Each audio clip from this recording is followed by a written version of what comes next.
Bienvenue la famille, bienvenue dans notre nouveau podcast Parlons-en Agribusiness. Aujourd'hui nous recevons Monsieur Destin. Avec lui nous allons voir. Monsieur Destin était pendant longtemps promoteur d'une ferme de poulets de chair. Donc avec lui on va voir les défis des éleveurs de poulets de chair en Afrique et en particulier au Congo-Brazzaville. Bonjour Destin. Bonjour Monsieur Geoffrey. Bonjour. Pour mes amis qui ne te connaissent pas, qui est Monsieur Destin? Alors, je suis Destin Moussunda, éleveur, j'en de poulet de chair. Je suis jeune entrepreneur congolais. Voilà, j'ai 28 ans. Ce que je peux dire sur moi. Voilà. Ok, c'est bien. Ok, moi je t'ai découvert sur Facebook. J'ai vu que toi tu fais dans les poulets de chair. En plus, tu fais aussi un peu tu vends aussi de temps en temps. On veut savoir, comment a commencé? Pourquoi as-tu décidé? Comment cela a débuté? Pourquoi as-tu choisi d'exercer dans ce domaine?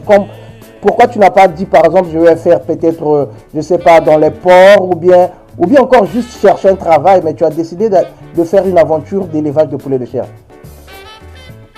Voilà, alors c'est déjà parce que je suis un gros aventurier, comme je dis. Et pendant mes études, parce que j'ai fait mes études universitaires au Maroc, et pendant mes études universitaires, nous on partait à l'abattoir acheter du poulet. Et on avait remarqué derrière un mur, en fait il y avait un bruit derrière.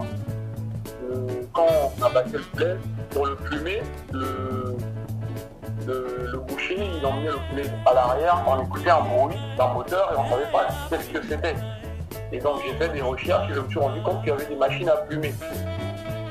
Des machines à roues à déplumer, si vous voulez, des poules. Et quand je suis rentré, mon père est tombé malade juste avant que je rentre. Il a fait un AVC, Dieu merci, il va bien aujourd'hui. Et donc, il n'avait plus droit à manger de tout ce qui était viande rouge. Il mangeait que tout ce qui était viande blanche, du poulet et même, voilà, et du poisson seulement. Et c'était quand même un tracas des tracasseries pour lui trouver du poulet frais. C'est ça. Il aimait bien le poulet doux, voilà. Et le seul poulet frais qu'il y avait très souvent sur le marché, c'était le poulet batéké. C'est ça. Du village. C'est ça. Le poulet local. Donc moi, voilà, le poulet local, si vous voulez. Et donc moi, quand je suis rentré, je me suis dit pourquoi pas pallier à ce problème, sachant que j'avais déjà dans ma tête la curiosité de savoir comment ça fonctionnait une machine à plumer. C'est ça. Je suis allé au marché de l'OCH, j'ai vu qu'il y avait des abattoirs mais traditionnels parce qu'on abattait à la main. C'est ça. Et les seuls poulets qu'il y avait sur le marché, c'était plus les poulets africains. Il y avait les poules pondeuses réformées, en fait. C'est des poules pondeuses qui atteignent un certain âge qui ne peuvent plus pondre. C'est ça. On les met sur le marché. Et la viande est dure. Voilà, la viande est dure. Moins dure que le poulet du village, mais quand même toujours dur. Et nous, on a été habitués au poulet doux. C'est ça. On a été habitués aux cuisses de poulet, mais qu'il n'y a pas, ou plutôt qu'il n'y avait pas. Et là, tu te dis que je peux essayer peut-être de me lancer dans cette aventure. C'est bien ça, oui. Ok. Et tu as commencé par exemple à acheter des poussins ou bien tu as juste acheté des poulets et puis... Quand moi j'ai commencé, il n'y avait pas de poussins sur le marché. Donc moi j'ai commencé avec d'abord l'abattoir, c'est-à-dire que j'ai fait fabriquer la machine à plumer. Ok. Voilà. Et ensuite, j'ai ouvert un abattoir au marché où les dames, elles achetaient le poulet chez les dames qui vendent le poulet et elles ramenaient auprès de moi pour plumer, pour éviscérer, en gros pour apprêter. Ok. Voilà. Et ça, les revenus n'étaient pas très grands. Était tout simplement pas significatif, on va dire. C'est ça. Parce que déjà, il y avait la plupart, il faut noter que la plupart de ceux qui achètent ce poulet-là, ce sont des musulmans. Oui, la majorité, parce qu'ils aiment la viande fraîche. Voilà, c'est ça. Et qui dit musulman dit qu'il faut manger halal. Et moi, je ne suis pas musulman pour pouvoir égorger halal. C'est ça. Donc, le peu de clients qui venaient auprès de moi, c'était des femmes congolaises, on va dire des Camerounaises, mais c'était pas une grande foule, on va dire. C'est ça. Et elles avaient leurs habitudes auprès même des Sénégalais ou des Maliens, des musulmans, on va dire, qui égorgent au marché. Ok. Donc, en fait, en vendant le poulet au marché, pour toi, c'était juste une occupation, mais tu n'avais pas une vision. Disons, tu n'as pas une vision, par exemple, à long terme de faire une carrière dans la vente de poulet, par exemple, au marché, c'est ça? Vu que tu as déjà un diplôme universitaire aussi, tu as été au Maroc. Si, j'avais. Ok. Je suis rentré, et je ne vais pas dire que ma première idée c'était de faire des poules. Non. Ok. J'avais d'autres idées, C'est mais ça. après je me suis concentré sur celle-là. C'est ça. Et là, j'avais pour vision, ou j'ai toujours pour vision de faire carrière là-dedans. C'est Sauf ça. que, à cette époque, comme je vous ai dit, il n'y avait pas de poussins. Ok. Il n'y avait pas de fournisseur de poussins. C'est ça. Ok. Maintenant, il y a une autre question que on voulait te demander aussi. Beaucoup de jeunes aujourd'hui se plaignent que quand tu te lances dans, disons, dans l'entrepreneuriat ou bien dans l'agribusiness, dans l'entrepreneuriat agricole, il n'y a pas assez d'accompagnement, que les administrations, que ce soit le ministère ou bien le gouvernement, c'est un problème un peu général en Afrique, qu'on n'accompagne pas les jeunes. Quelle est ton idée sur ça? Alors, je ne vais pas me prononcer dessus, mais de mon expérience à moi, j'ai gagné un prix que Castel a organisé. Ok. Les brasseries et limonaderies du Congo, donc Bralico. C'est ça. J'ai gagné un prix. Et à l'époque où j'ai gagné le prix, c'est comme je dis, il n'y avait pas de poussin. C'est ça. Le prix que j'ai gagné m'a aidé plus pour développer mon abattoir que pour développer ma ferme. Ok. Parce qu'il n'y a pas de ferme sans poussin. C'est ça. Voilà. Donc ça t'a... L'accompagnement au niveau gouvernement, je ne l'ai pas eu en tant que tel. Ok, tu n'as jamais aussi cherché à demander, par exemple, au niveau, parce qu'il y a ils disent qu'il y a il y a des programmes comme ça qui peuvent soutenir des gens qui sont dans l'agriculture. Tu n'as jamais essayé bon, que je vais aller peut-être poser ma candidature, demander quelque chose, non? Oui, j'ai demandé et je n'ai jamais eu de retour positif, je vais dire. C'est je ça. n'ai jamais eu de retour positif. Après, est-ce que c'est parce que mon dossier était mal monté?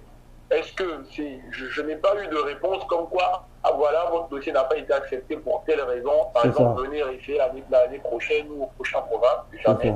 Et du coup, l'État, c'est nous tous. Donc, si tout le monde peut mettre la main à la pâte en se disant, bon, moi, de mon côté à moi, je vais faire avec mon État à moi, oui. C'est toujours mieux. Et attendre le gouvernement. Pas seulement de l'État. C'est ça. Parce que ça n'a jamais été une bonne idée. C'est sûr. Il y a de plus en plus. C'est ça. Il y a de plus en plus de gens aussi qui font des levées de fonds quand ils veulent démarrer. Je ne sais pas comment ils appellent ça. Là. Il y a un système maintenant de lever des fonds, de faire du porte. Après, pour avoir juste une somme qui va te permettre de démarrer une activité. Et puis, ok, il y a aussi le problème que je voulais savoir. Toi, tu as vendu des poulets vivants. Dis donc, c'est des poulets qu'on a élevés en Afrique, au Congo. Bon, maintenant, il y a un problème aujourd'hui sur le marché. Le marché est envahi des poulets importés de l'étranger et vendus moins cher. C'est ce qu'on appelle le poulet congelé. Voilà. Et beaucoup de gens, on sait maintenant que c'est un danger pour la santé. Parce que, bon, oui, il y a beaucoup d'expériences qui ont montré que c'est un poulet qui est congelé, décongelé, congelé avec la rupture de la chaîne du froid. Maintenant, qu'est-ce que tu penses? Est-ce que, toi, tu veux aussi exercer pour avoir un bénéfice, vu que c'est une concurrence déloyale, qu'est-ce que tu penses de ce problème? Est-ce qu'on doit arrêter les importations? Qu'est-ce que toi, tu penses que vraiment on devrait faire? On ne peut pas juste arrêter les importations pour dire arrêtons les importations. Il faut que la balance commerciale suive. C'est-à-dire que aujourd'hui on est 4 millions et demi d'habitants. Il faut que les éleveurs se disent, bon voilà, nous on est prêts, pas seulement dire, mais démontrent en fait que nous sommes prêts, je ne vais pas dire qu'ils sont prêts, que nous sommes prêts à pouvoir nourrir toute la population congolaise. Et après ça, on pourra arrêter les importations. C'est une concurrence déloyale. Le poulet, il est vendu à, on va dire, à 1000 francs, 1200 la pièce. C'est ça, 1500 parfois. Le poussin d'entrée, quand il arrive au Congo, il nous est vendu à 800. 800, 700, parfois 900. Voilà, déjà. Et là, c'est seulement le poussin. Oui. Et après, que le poussin est vendu à 800. Et après, tu dois acheter l'aliment. Quand il faut le nourrir, tout ce qui va avec. C'est ça. Tout ce que vous savez, le nourrir, le soigner, les charges derrière, le fermier, les transports. Il monte environ à, je vais dire, les bons jours, moi j'ai produit un poulet à 2700. C'est-à-dire que je l'ai acheté à 800 et je l'ai nourri, tout ce qui va avec, jusqu'à 2700. Tu vois. Et un poulet dodu de 2,6 kg environ.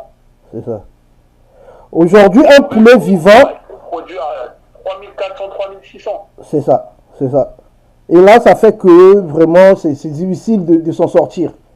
Il faut vraiment avoir peut-être un grand cheptel, c'est ça? Il faut avoir, pardon? Il faut avoir un grand cheptel, par exemple, si tu produis pour vendre, la marge, comme elle est petite, tu dois vendre peut-être jusqu'à au moins 1000 poulets par semaine, je ne sais pas, ou bien 1000 par mois, pour vraiment que ça puisse être une activité rentable. 1000 par semaine, j'aimerais vendre 1000 par semaine. Mais, vu le prix du poulet, c'est ça. Il n'est pas donné à tout le monde. C'est sûr. Il n'est pas donné à tout le monde. J'aimerais vendre 1000 par semaine. Moi, ce que j'ai fait jusqu'à présent, c'est de pouvoir vendre 300 par semaine, mais ça n'a pas été toutes les semaines. C'est ça. La rupture d'approvisionnement, tout ça. C'est ça, c'est ça. Bon, maintenant, selon toi, comment on peut remédier à ces problèmes? Que ce soit le problème des poussins, le poussin d'un jour, disons, et les problèmes d'aliments. Quelles sont les stratégies que vraiment nos administrations, ou bien nous-mêmes, les fermiers, on devrait mener pour qu'on puisse pouvoir peut-être arriver à baisser le prix du poulet vivant local? Il faut arriver à maîtriser toute la chaîne de valeur, à savoir commencer par produire le poussin localement, c'est ça. Primo, secondo, arriver à un prix de production du maïs ou de matières premières, maïs, soja et tous ces intrants-là, à un coût de production moindre aussi. C'est ça. Parce que, une petite anecdote, à une période, j'ai acheté le sac de maïs à 10 500. Ok.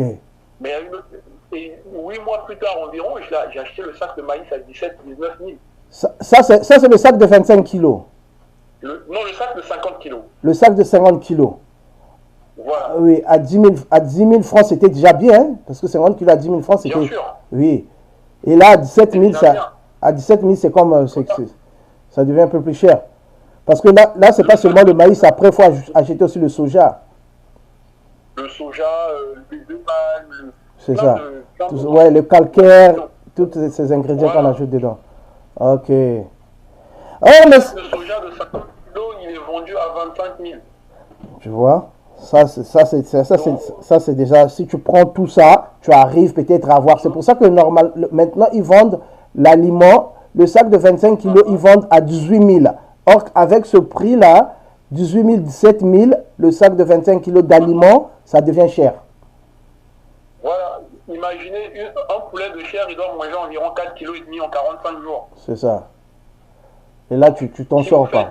Un sac, si vous faites un sac, vous achetez un sac d'aliments à 17 000 par exemple, et qu'un sac de 50 kg à 17 000, et qu'une seule poule doit vous manger 4,5 kg là-dedans, si vous en avez 1000, vous voyez un peu. C'est ça. Mais ça t'a jamais tenté d'essayer un peu, ça t'a jamais tenté d'essayer de dire que bon, le maïs est cher, moi je vais aussi m'engager dans l'agriculture par exemple, trouver, disons, un terrain, un hectare pour produire moi-même le maïs. Ça t'est jamais venu en tête? Moi, déjà, il faut noter que j'ai fait tout ça sur financement propre. C'est ça. Plutôt familial. C'est ça. Et remonter la chaîne de valeur, commencer par... produire le maïs, chercher à... Voilà, qu'on n'arrive pas toujours à avoir tous les mois, remonter pour faire du maïs, à un moment donné, je risque de vendre que du maïs parce que si je veux produire du maïs pour mes poussins et que je n'ai pas de poussins, ça sert pas à grand chose de produire ce maïs-là. C'est ça, Donc, c'est ça. pour moi, le but a été de commencer par faire du poulet avec des poussins importés par exemple, ensuite baisser les coûts en produisant le maïs, pourquoi pas le soja aussi, mais en produisant le maïs, mon aliment, je le produis tout seul, et derrière produire le poussin, et du coup j'aurai toute la chaîne de valeur que je maîtriserai, et à ce moment-là je maîtriserai mieux mes coûts. Mais si je n'ai déjà pas le poussin tous les mois ou tout le temps que je le veux, c'est déjà un gros problème. Mais je comprends pas. En fait, le poussin, bon, moi je suis docteur vétérinaire, j'ai fait quand même ces études-là. Le poussin en général, c'est pas quelque chose de compliqué à produire. Si tu vois bien, en fait, comment on appelle ça? L'œuf déjà est à 100 francs. Comment on peut dire le poussin, c'est un œuf fertilisé, un œuf fécondé. Oui. Après, on met dans un incubateur pour que ça puisse donner, après 21 jours, ça puisse donner un poussin. Mais non, comment justifier que on passe de 100 francs le prix de l'œuf à 800 francs le prix de poussin? Et pourquoi, depuis ce temps-là, il y a beaucoup il y a quand même maintenant de plus en plus de jeunes qui s'investissent dans l'élevage de poulets. Mais les gens ne veulent pas s'investir dans la reproduction, dans la production des poussins d'un jour. Et ça, c'est vraiment un grand problème. Alors, déjà, pour ceux-là qui ne s'y connaissent pas, on va aller avec en termes de chiens, par exemple. Les chiens, il y a plusieurs races. Il y a, comme on dit, il y a les chiens batékés, il y a les rottweilers, il y a les bulldogs, il y a etc. Il y a les bergers allemands et tout. Donc, nous, dans notre cas, c'est avec les poules pondeuses, les poulets batékés et les poulets de chair. Rien que ces trois-là. C'est ça. Okay, l'œuf de consommation, l'œuf que nous on voit sur le marché, c'est l'œuf de la pondeuse. C'est ça. Qui est vendu à 100 francs. C'est ça. Et l'œuf de la pondeuse, même étant dans un couloir, ne sortira jamais un poussin poulet batéké ou poulet de chair. C'est ça. Le poulet de chair, lui, il ne pond pas d'œufs. Tu vas le garder environ 1 an, tu vas le nourrir comme tu veux, il ne va jamais te pondre des œufs. Lui, il a ce qu'on appelle des parentaux. Il a des parents à lui, en fait, qui s'accouplent pour donner un œuf, et cet œuf-là, une fois incubé, sort poussant de chair. C'est ça. Donc, poulet doux. Donc, si les gens, ils veulent avoir un incubateur, soit ils seront obligés de commander des parentaux. De poulet de chair, ou commander des parentaux. Et faire un élevage de parentaux. C'est ça. Et ça, c'est... L'élevage de parentaux est différent de l'élevage de poules pondeuses. De poules pondeuses. De chair. C'est ça. Et ça, c'est encore un peu plus compliqué. Voilà, c'est plus complexe. L'œuf que les parentaux vont donner n'auront pas le même prix, le même coût à la consommation que l'œuf de la pondeuse. La pondeuse à 100 francs, c'est ça. Donc, ils vont pondre des œufs et vous allez soit les œufs en trop, parce qu'il y en aura forcément en trop si vous avez même un élevage de 300 qui vont vous pondre des œufs tous les jours, que vous allez mettre au bout d'un mois, ça va vous faire 9000 œufs. C'est ça. Faut trouver où vendre 9000 poussins de chair. C'est ça. Quel est le problème? C'est ça. Que même si vous vendez le poussin de chair à 500, quand on va l'élever et tout, que sur le coût de production sera au moins à 3000, bah, faudra caser ce poulet à 3000 là dans les familles congolaises. Ah oui, avec la situation socio-économique aussi qui est un peu difficile maintenant là, c'est pas évident. Voilà. Ok, bon, mais il y a une dernière question que je voulais te demander. Est-ce que, après toute cette expérience, est-ce que toi tu encouragerais un jeune, par exemple, qui vient de finir le lycée agricole, ou bien un jeune qui est à la recherche de l'emploi, de se lancer dans, disons, dans le business du poulet de chair? Est-ce que tu encouragerais? Si tu encouragerais, à quelles conditions tu le ferais? Alors, déjà, tous les business, ils sont bons. Et ils ont comme on dit, la face cachée du iceberg qu'on ne voit pas. C'est ça. Donc, moi, personnellement, les gens qui viennent me voir pour me dire je veux faire du poulet de chair, je leur donne, comme aujourd'hui, je leur donne les infos ou les astuces dont ils ont besoin. Après, ils doivent savoir qu'il y a beaucoup de ruptures d'aliments, pas d'aliments, pardon, de matières premières, à savoir les poussins et autres. Il y a déjà ça auquel ils doivent faire face. Ensuite, le poulet de chair, il n'est pas comme les œufs, les poules pondeuses avec les œufs où vous allez pondre des œufs. Bon, on n'a pas pu vendre les œufs d'aujourd'hui, on va les garder, peut-être qu'on trouvera preneur demain. Le poulet de chair, quand il arrive à 45 jours, où il doit aller à l'abattoir, s'il dépasse, plus il passe des jours, plus il demande à manger. Et quand on ne le nourrit pas convenablement, il regresse. Donc un poulet que tu as laissé à 45 jours à 2,5 kg, tu ne l'as pas nourri comme il le fallait, une semaine plus tard, il sera à 2,1 kg. Voilà, tu perds. Voilà. Donc ça, c'est des risques, quoi. Ça, c'est des risques que voilà. quelqu'un doit savoir, prendre en considération. Il doit prendre, voilà, il doit prendre en considération. Après, moi, c'est comme je dis, j'encourage énormément ceux-là qui veulent faire du poulet de chair. Nous, les gens, ils nous voient aujourd'hui, parce que je ne suis pas seul dedans, ils nous voient aujourd'hui, ils disent, mais oui, pourquoi vous ne faites pas les pondeuses? Pour moi, c'est un challenge. C'est sûr. De faire quelque chose de différent de tout le monde. De faire quelque chose de différent de tout le monde. Okay. Et puis, je ne peux que souhaiter bonne chance à ceux-là qui se tournent vers le poulet de chair. Comme je dis, le marché, il est là. Il y a des familles qui, aujourd'hui, de plus en plus de familles demandent à manger frais. Malheureusement, l'offre ne suit pas. Donc, le marché, il est là. Allez-y, armez-vous de courage et de patience. Ceux-là qui veulent le faire. Et surtout d'abnégation. C'est sûr, c'est sûr. Ok, mais merci Destin, merci beaucoup d'avoir accepté de participer à notre podcast. Est-ce que tu as un mot de la fin que tu voulais ajouter? Alors, le mot de la fin c'était celui-là, c'est que ceux-là qui veulent se lancer dans le poulet de chair, armez-vous de courage, de patience et d'abnégation, et le tout se fera tout naturellement.